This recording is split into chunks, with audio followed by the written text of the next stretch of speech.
While all eyes are on the Iran war, Gaza went through a genocide, with 50% land still illegally under IDF control, without proper governance and elections, and hostilities are also rising in the West Bank. Do these emerging conflicts distract the world from addressing the root causes? In an immediate sense, I feel that they are a distraction. But as I mentioned before, I think that people see this on a kind of Gaza continuum. Um, in a sense, what we see literally in Tehran is almost like the Gaza-ification of Tehran. It's like the Israeli shock and awe project. I think, though, that, as I say, people see, oh, the Israelis are at it again. That's what people will draw as a conclusion. Or the Americans are at it again, and they'll think back to Iraq, which is worth mentioning that they don't need to go as far back as Iraq, but that's probably what they will go back to.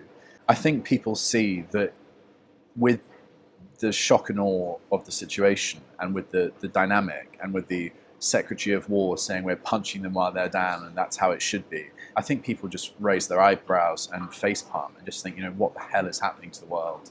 And then they think, Gaza, Venezuela, and now they think Iran, and they see it on that continuum, and they see who are the actors here.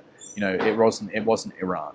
I mean, in the political spheres in Europe, I'm sure people talk to themselves about the Iranians, and they convince themselves, that the Iran nuclear threat and all the rest of it. But actually, look what's happening to the world, and look what's happening to the global economy. If Iran had nuclear weapons, this wouldn't have happened, which arguably would have made the region and the world more stable. Just a very kind of practical game theory chessboard map out of it.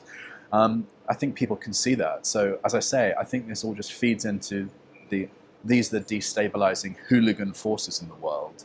And we're seeing, as we've said before, but like a sort of parallel moral degradation at the same time, where flagrantly leaders no longer follow the rules, the conventions that we all thought that we were following. I want to say more on that topic later, because I think that we know very well that these were never being followed, but these were the stories that we have been telling ourselves about how the world operates.